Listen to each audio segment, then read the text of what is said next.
नमस्कार दोस्तों, स्वागत है आपका BMJ एकेडमी में। दोस्तों, बिहार दरोगा प्रैक्टिस सेट का यह तीसरा वीडियो है। आशा करता हूँ इसके पिछले 2 वीडियोस को आपने देखा होगा। उसका लिंक मैंने डिस्क्रिप्शन में दे दिया है, अगर आपने उसे नहीं देखा है तो अवश्य देख लें। तो आइए दोस्तों, अगला प्रैक्टिस सेट मॉडल सेट 3 को सॉल्व करते हैं।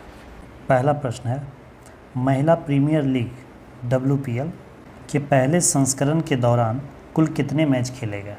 IPL की सफलता के बाद BCCI ने WPL की शुरुआत की है। इसके प्रथम संस्करण में कुल टीमों की संख्या 5 है और इसमें कुल 22 मैच खेले गए।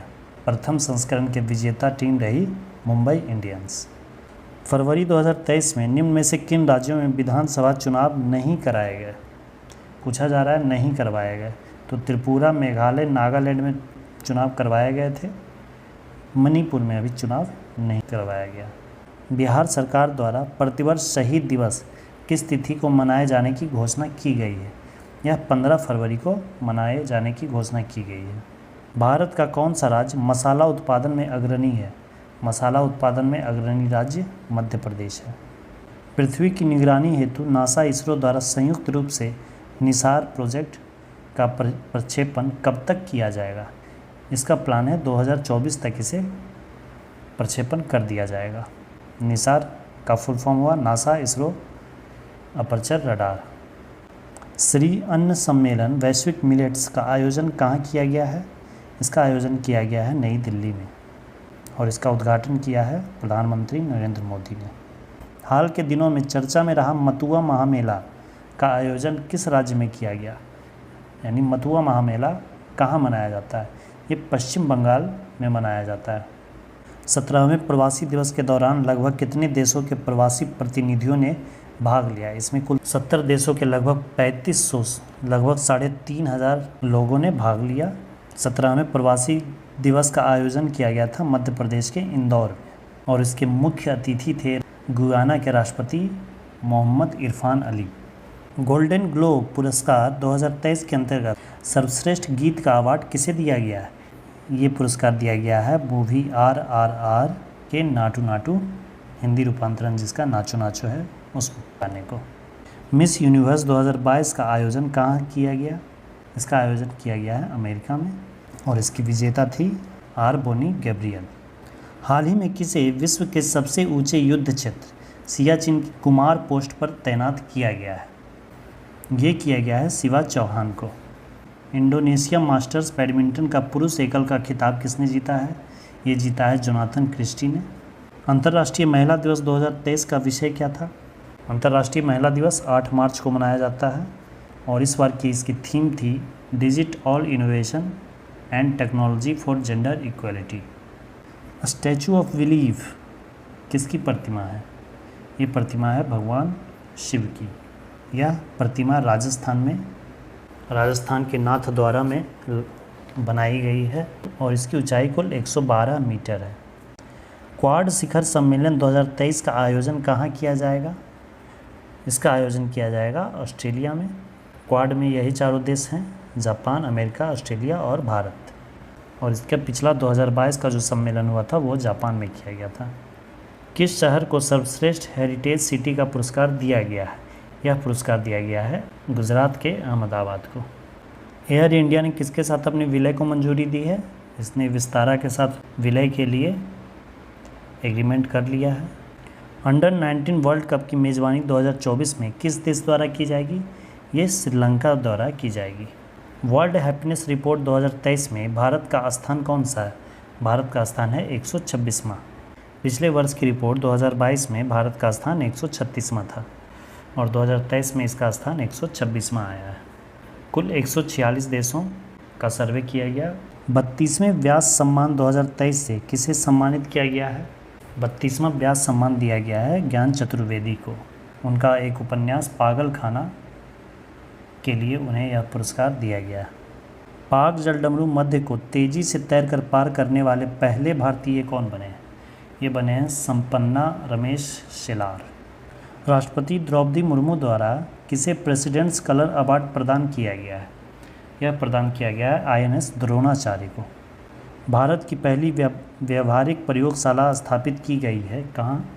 ये जयपुर में स्थापित की गई है। मेथनॉल से चलने वाली पहली बस का अनावरण नागपुर में किनके द्वारा किया गया? ये किया गया है सड़क परिवहन मंत्री नितिन गडकरी के द्वारा। हाल ही में इला भट्ट का निधन हो गया, उनका संबंध किस क्षेत्र से है? उनका संबंध था समाज सेवा से, वह एक समाज सेवी थे। इन्होंने स्वयं श्री महिला सेवा संघ की स्थापना की थी। भारत का दूसरा सबसे बड़ा नदी बेसिन कौन है? सबसे बड़ा नदी बेसिन है गंगा नदी बेसिन, और दूसरा सबसे बड़ा नदी बेसिन है गोदावरी नदी बेसिन। इसे यह भी कह सकते हैं कि दक्षिण भारत का सबसे बड़ा नदी बेसिन गोदावरी और भारत का दूसरा सबसे बड़ा नदी बेसिन गोदावरी बेसिन। सर्वाधिक ऊंचाई पर स्थित दर्रा कौन है? सर्वाधिक ऊंचाई पर स्थित दर्रा है नाथुला दर्रा, जो कि सिक्किम में है। केसर मिश्रण है, केसर किसका मिश्रण है? केसर बीज एवं कलियों का मिश्रण है। मिकिर की पहाड़ी कहाँ स्थित है? रेगवा, मिकिर, ये सब पहाड़ियाँ असम में स्थित हैं, जबकि डाफला, मीरी, अबोर, मिश्मी अरुणाचल प्रदेश की, और गारो खासी जयंतियाँ मेघालय की पहाड़ियाँ हैं। वृक्षों को काटने से बचाने हेतु चिपको आंदोलन कब शुरू किया गया था? चिपको आंदोलन के प्रणेता थे सुंदरलाल बहुगुणा। इन्होंने 1970 ईस्वी में यह आंदोलन शुरू किया था। निम्न में से किसका संबंध पारिस्थितिकी संतुलन से नहीं है? औद्योगिक प्रबंधन का पारिस्थितिकी संतुलन से प्रत्यक्ष संबंध नहीं है। निम्न में से कौन सा देश स्थल रुद्ध है?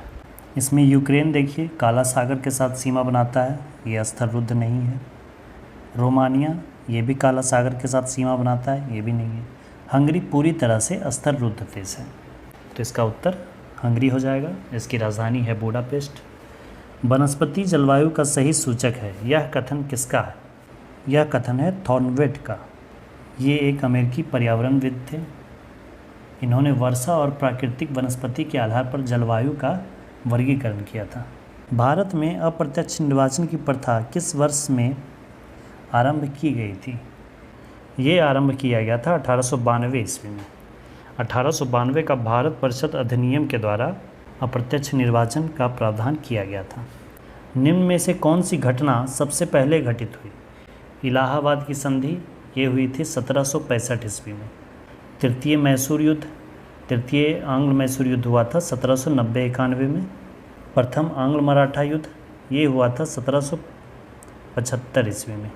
और सालबाई की संधि हुई थी 1782 ईस्वी में। तो सबसे पहले कौन हुआ? इलाहाबाद की संधि 1765 ईस्वी में। इसका उत्तर हो जाएगा इलाहाबाद की संधि। इलाहाबाद की संधि हुई थी बक्सर के युद्ध के बाद। निम्नलिखित में से किस एक ने सुभाष चंद्र बोस को देश नायक कहकर संबोधित किया था? लोक नायक कहते हैं जयप्रकाश नारायण को, और देश नायक कहा गया है सुभाष चंद्र बोस को, और इन्हें ये कहा था रविंद्रनाथ टैगोर ने। रविंद्रनाथ टैगोर ने ही शांति निकेतन में सुभाष चंद्र बोस को देश नायक की उपाधि से सम्मानित किया था, और महात्मा गांधी ने उन्हें देशभक्तों का देशभक्त कहा था, और सुभाष चंद्र बोस ने महात्मा गांधी को राष्ट्रपिता कहा था। भारत छोड़ो आंदोलन के समय भारत का प्रधान सेनापति कौन था? भारत छोड़ो आंदोलन हुआ था 1942 ईस्वी में, और उस समय प्रधान सेनापति था लॉर्ड वेवेल, जो कि 1943 में फिर भारत का वायसराय बना। मुस्लिम लीग द्वारा सर्वप्रथम प्रत्यक्ष कार्यवाही दिवस कहाँ मनाया गया था? ये मनाया गया था कोलकाता में 16 अगस्त 1946 को। दिल्ली सल्तनत में दीवाने अर्ज विभाग की स्थापना किसने की थी? दीवाने अर्ज विभाग की स्थापना की थी बलबन ने। निम्नलिखित में से कौन फारसी का प्रथम कवि था जिसने अपनी कविता में भारतीय पर्यावरण को चित्रित किया है? ये थे अमीर खुसरो। अमीर खुसरो निज़ामुद्दीन औलिया के शिष्य थे। फारसी काव्य शैली सबक के हिंदी या हिंदुस्तानी शैली के जन्मदाता अमीर खुसरो को ही कहा जाता है।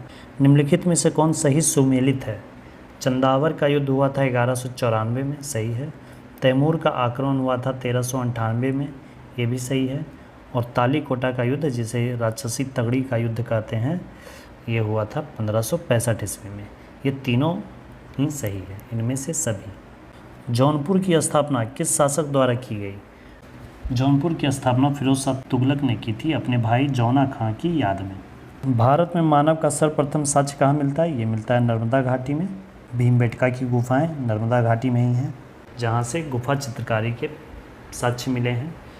सैंधव सभ्यता के महान स्नानागार कहाँ से प्राप्त हुआ है? महान स्नानागार प्राप्त हुआ है मोहनजोदड़ो से।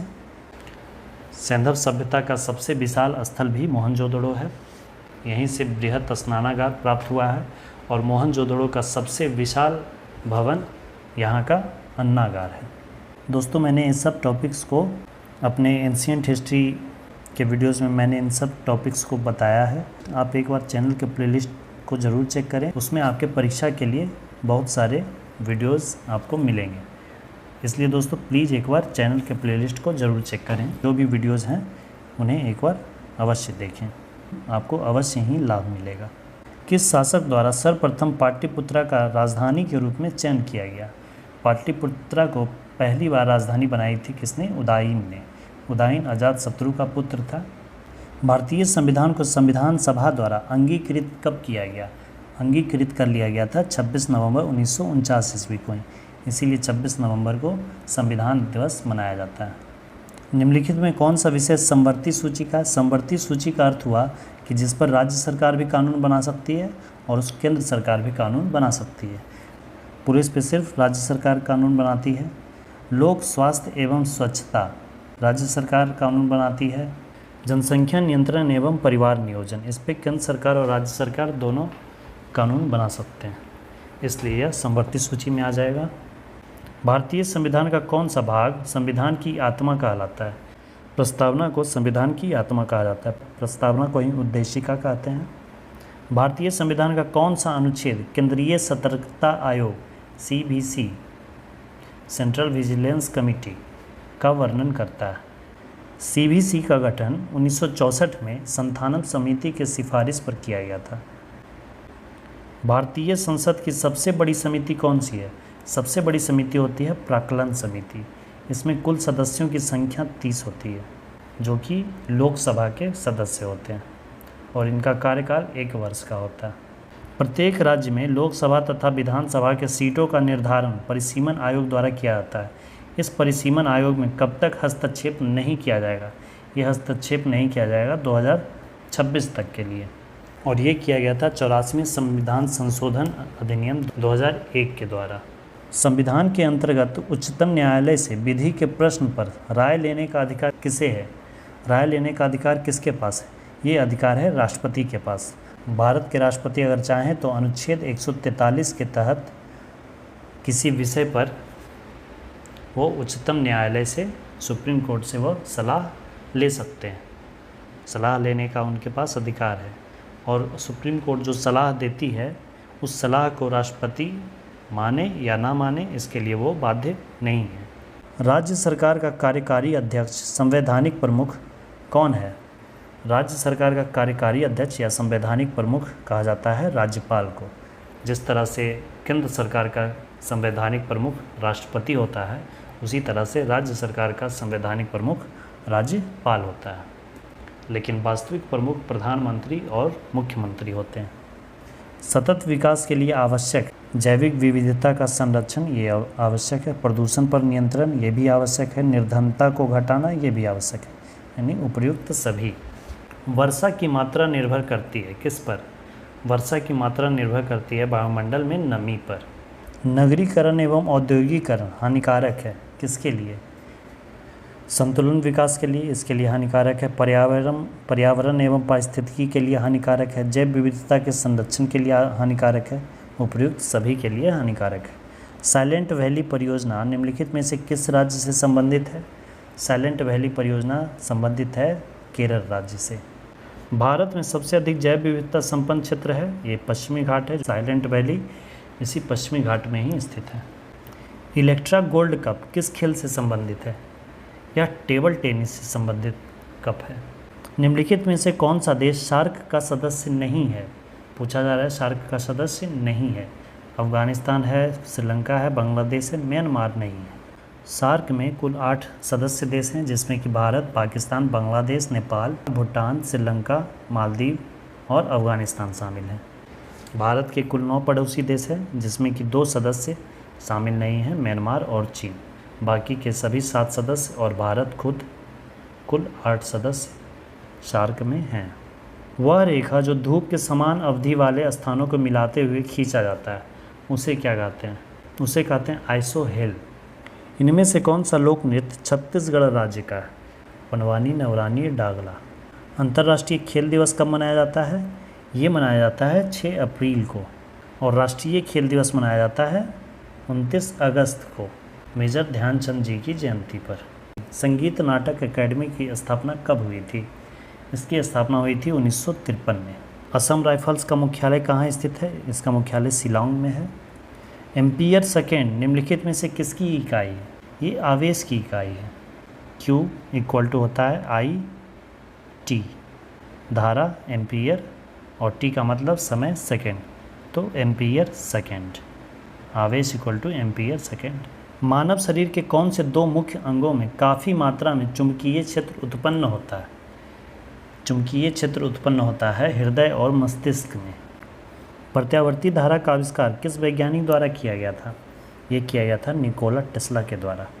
विभवांतर को स्थिर रखते हुए एक परिपथ का प्रतिरोध आधा कर दिया जाए तो धारा पर क्या प्रभाव पड़ेगा? फॉर्मूला होता है B = IR। तो I कितना हो जाएगा? V/R। अब कह रहा है कि विभवांतर स्थिर है, V वही है, और जो प्रतिरोध है उसे आधा कर दिया गया, तो R/2 होगा, तो ये 2 ऊपर चला जाएगा, तो गुना 2। तो I बराबर पहले था V/R, अब हो गया 2V/R, तो ये क्या हो गया? 2 टाइम्स ज़्यादा हो गया, तो ये 2 गुना हो जाएगी। निम्नलिखित में से किस रंग का विचलन कोण सबसे कम होता है? वो होता है लाल। लाल का विचलन सबसे कम होता है, इसकी आवृत्ति सबसे कम होती है, इसकी तरंगदैर्घ्य सबसे ज़्यादा होती है। यदि एक वास्तविक वस्तु का प्रतिबिंब बनाने के लिए उत्तल दर्पण का उपयोग किया जाता है तो कौन सा कथन गलत है? उत्तल दर्पण में जो भी प्रतिबिंब बनता है वो हमेशा छोटा, सीधा और काल्पनिक बनता है, तो वास्तविक प्रतिबिंब तो बनने से रहा, तो यही कथन गलत है। निम्नलिखित में से क्या आर्किमिडीज के सिद्धांत पर आधारित नहीं है? ओडोमीटर वाहन कितना दूरी तय की है वो मापती है, तो इसमें आर्किमिडीज के सिद्धांत का कोई आधार नहीं है। निम्नलिखित में से कौन सा रासायनिक परिवर्तन का उदाहरण है? मक्खन का खट्टा हो जाना रासायनिक परिवर्तन का उदाहरण है। निम्नलिखित में से कौन सा एक उदरपातक पदार्थ नहीं है? उदरपातक पदार्थ नहीं है सोडियम सल्फेट। उदरपातक पदार्थ उसे कहते हैं जो ठोस से सीधे गैस में परिवर्तित हो जाती है, तो कपूर, नेफ्थलीन, अमोनियम क्लोराइड, ये सब उदरपातक पदार्थ हैं। ये ठोस से सीधे गैस में परिवर्तित हो जाते हैं, लेकिन सोडियम सल्फेट ऐसा नहीं होता है। किसी एक तत्व का इलेक्ट्रॉनिक विन्यास 2, 8, 7 है, तो इसकी संयोजकता क्या होगी? तो 8 इलेक्ट्रॉन पूरा करने के लिए 7 इलेक्ट्रॉन देने से अच्छा रहेगा 1 इलेक्ट्रॉन ले लेना, तो इसलिए इसकी संयोजकता हो जाएगी 1। इसलिए क्लोरीन पे चार्ज होता है -1, क्योंकि 1 इलेक्ट्रॉन ये लेना चाहता है। वे अम्ल जिनमें हाइड्रोजन के साथ ऑक्सीजन के अतिरिक्त अन्य अधात्विक तत्व होते हैं क्या कहलाते हैं? उन्हें अनॉक्सी अम्ल कहा जाता है। जैसे HCl, हाइड्रोजन क्लोराइड, ये एक अम्ल है लेकिन इसमें ऑक्सीजन नहीं है, और एक अधात्विक तत्व क्लोरीन है। मिथाइल ऑरेंज का क्षारीय माध्यम में कैसा रंग होता है? यह पीला गुलाबी रंग का होता है। एल्युमिनियम ऑक्साइड प्रकृति में कैसे होते हैं? ये उभयधर्मी होते हैं। रासायनिक गुणों के मध्य मेंडलीफ ने किन तत्वों के साथ मिलकर बने यौगिकों पर ध्यान केंद्रित किया था? इन्होंने हाइड्रोजन और ऑक्सीजन से बने तत्वों का अध्ययन किया था। निम्नलिखित में कौन सा तत्व आवर्त सारणी का सर्वाधिक विद्युत ऋणात्मक तत्व है? सर्वाधिक विद्युत ऋणात्मक तत्व होता है फ्लोरीन। इसकी परमाणु संख्या होती है 9 और इसका इलेक्ट्रॉनिक विन्यास होता है 2,7। ग्रेफिन क्या है? ग्रेफिन कार्बन का एक अपरूप है। यह ग्रेफाइट से प्राप्त होता है। यूट्रोफिकेशन के परिणाम स्वरूप निम्न में से किसका न्यूनीकरण होता है? इसमें विलेय ऑक्सीजन की मात्रा कम जाती है। यूट्रोफिकेशन का अर्थ होता है किसी पारिस्थितिकी तंत्र में नाइट्रोजन, फास्फोरस इत्यादि आवश्यक तत्वों की संपन्नता को यूट्रोफिकेशन कहते हैं, परंतु इसमें विलेय ऑक्सीजन की मात्रा कम जाती है। निम्नलिखित में से कौन सा एक कीटभक्षी पौधा नहीं है? गठपर्णी कीटभक्षी पौधा है। प्रोथैलस एक कीटभक्षी पौधा नहीं है। पहला वनस्पति विज्ञानी किसे माना जाता है? ये माना जाता है थियोफ्रेस्टस को। एंटीबायोटिक निम्नलिखित में से किस कवक से प्राप्त किया जाता है? ये प्राप्त किया जाता है पेनिसिलियम नोटेट्रम से। निम्न में से कौन सा पादप हार्मोन कोशिका विभाजन से संबंधित है? ये होता है साइटोकाइनिन। श्वसन का पहला चरण ग्लूकोज का किसमें विखंडन होना है? ये विखंडन होता है पायरूवेट में। निम्नलिखित में से कौन सा पौधा ब्रायोफाइटा समूह के अंतर्गत आते हैं? ब्रायोफाइटा समूह के अंतर्गत आने वाले पौधे कौन है? यह है मार्केशिया। उस वाहिनी का नाम क्या है जो पुरुष के वृषण से निकलती है और शुक्राणु को शरीर में ले जाती है? इसे शुक्रवाहिका कहा जाता है। हमारी आँखों में लेंस का क्या काम है? इसका कार्य है आँख की फोकस दूरी को बदलना। रक्त में पाया जाने वाला कौन सा घटक शरीर में ऑक्सीजन परिवहन के लिए जिम्मेदार होता है? लाल रक्त कोशिकाएं, रेड ब्लड सेल्स, शरीर में ऑक्सीजन का परिवहन करने के लिए उत्तरदायी होती है। इसका निर्माण अस्थि मज्जा में होता है। आरबीसी में लौह युक्त प्रोटीन पाया जाता है जिसे हीमोग्लोबिन कहते हैं, जिसके कारण यह लाल दिखाई देता है। अदृश्य निर्यात का अर्थ क्या होता है? अदृश्य निर्यात का अर्थ होता है सेवाओं का निर्यात।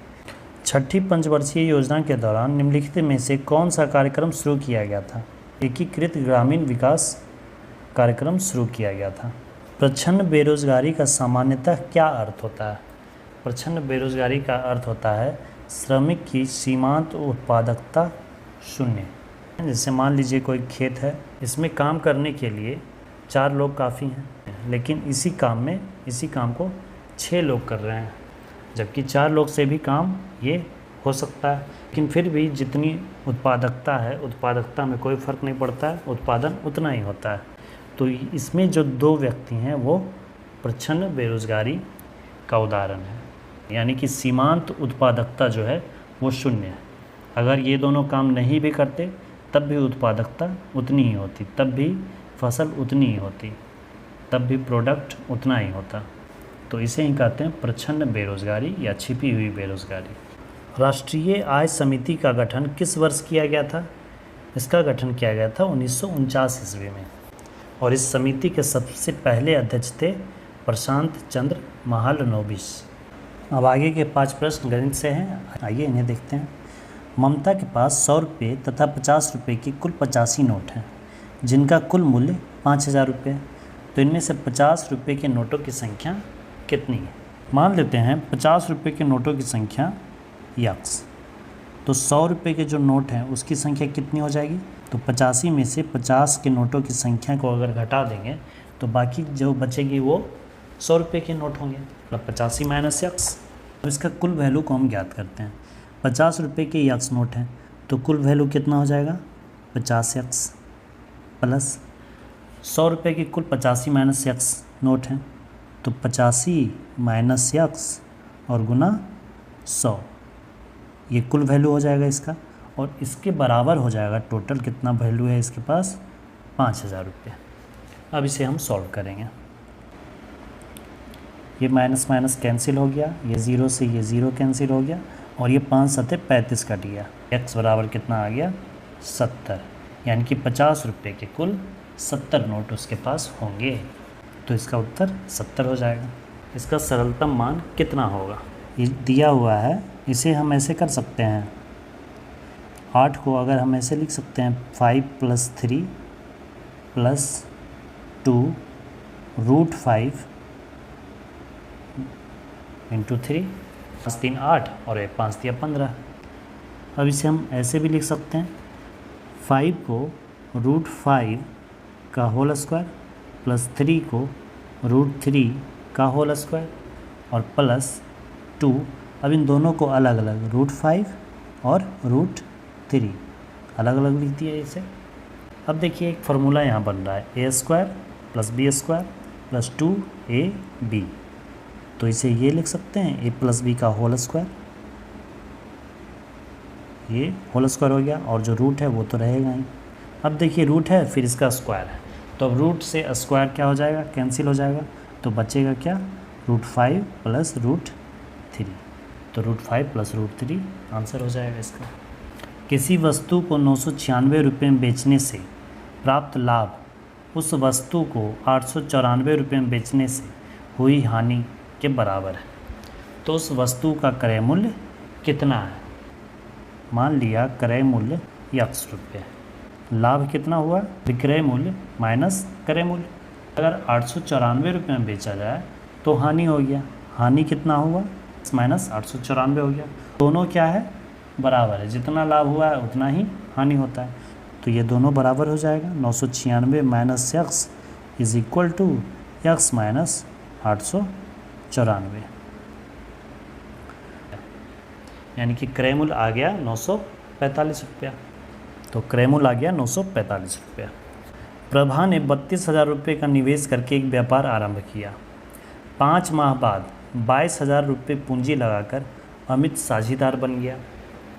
वर्ष के अंत में इतना रुपये का लाभ हुआ, 16,409 रुपये का लाभ हुआ।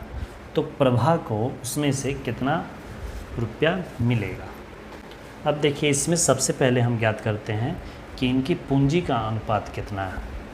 32,000 रुपये प्रभा ने 12 महीना के लिए लगाया, पूरे वर्ष के लिए यानी 12 महीना, और 5 माह बाद यानी कि अमित ने 22,000 रुपये 7 माह के लिए लगाया। तो इन्होंने जितनी पूंजी को जितने समय के लिए लगाया है उसका पहले हम अनुपात ज्ञात करेंगे।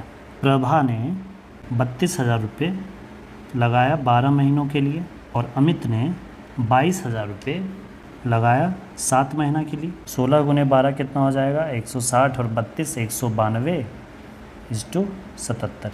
ये आ गया इनका रेशियो। 192 प्रभा ने लगाया और 77 रुपये अमित ने लगाया कुल व्यापार में। प्रॉफिट कितना हुआ है? 16,409 रुपये। तो इस प्रॉफिट में जिसका भाग पूछा जा रहा है उसे गुना कर देंगे। प्रभा का भाग पूछेगा तो 192 गुना करेंगे, और अगर अमित का पूछता तो 77 गुना करते। तो इसमें गुना करेंगे कितना? 192, और डिवाइड करेंगे टोटल से। इन दोनों को ऐड कर देंगे और दोनों को ऐड करने के बाद जितना आएगा वो उससे इसमें डिवाइड करेंगे। अब इसे हम कैलकुलेट करेंगे और कैलकुलेट करने के बाद जो संख्या आएगी वही होगा प्रभा का हिस्सा, आएगा 11,712 रुपये। तो इसका उत्तर हो जाएगा 11,712। आइए आखिरी प्रश्न देखते हैं। अपनी सामान्य गति का 2/3 गति से चलने पर एक रेलगाड़ी अपने गंतव्य पर 3 घंटे देरी से पहुंचती है। तो सामान्य गति से वह यात्रा पूरी करने में उसे कितना समय लगेगा? मान लेते हैं कि रेलगाड़ी की गति है x किलोमीटर पर आवर और कुल समय इसे लगता है y घंटा। तो दूरी बराबर क्या हो जाएगा? चाल गुने समय x गुना y। ये हो गई दूरी। दूरी तो हमेशा बराबर होगी, चाहे किसी भी स्पीड से जाए कितना भी समय लगे, दूरी हमेशा बराबर ही होगी। अब जो नई चाल है वो कितना है? 2/3। तो नया चाल कितना हो जाएगा? स्पीड कितना हो जाएगा नया? 2x/3। और समय कितना लग गया इसमें? 3 घंटा ज़्यादा, यानी कि y+3। लेकिन दूरी तो जो था वही रहेगा। तो डिस्टेंस क्या हो जाएगा? 2x/3 इंटू y+3, ये डिस्टेंस होगा। और पहले डिस्टेंस क्या था? x गुना y। तो डिस्टेंस तो हमेशा बराबर ही होगा ना, तो इसलिए ये डिस्टेंस बराबर ये डिस्टेंस, दोनों तो दूरी बराबर ही होगी। अब इस इक्वेशन को हमें सॉल्व करना है। 2xy जब इधर जाएगा तो 3xy माइनस 2xy घट जाएगा, बचेगा क्या? xy बराबर इधर क्या रह गया है? 6x। x से x कट गया, y बराबर क्या बच गया? 6। यानी कि समय कितना लगेगा? 6 घंटा। जब नॉर्मल स्पीड में भी वह चलेगा तो इसका उत्तर हो जाएगा 6 घंटा। तो ये था दोस्तों बिहार दरोगा प्रीलिम्स एग्ज़ाम का तीसरा प्रैक्टिस सेट। आई होप कि यह वीडियो आपको पसंद आया होगा, आपने इस प्रैक्टिस सेट को एंजॉय किया होगा। दोस्तों आपका स्कोर कितना हुआ ज़रूर कमेंट करें और वीडियो को अपने स्टडी ग्रुप्स में शेयर ज़रूर करें। इस सीरीज़ का अगला प्रैक्टिस सेट जल्द ही मैं लेकर आऊँगा। दोस्तों चैनल पर बने रहें और सपोर्ट करें। धन्यवाद दोस्तों, जय हिंद।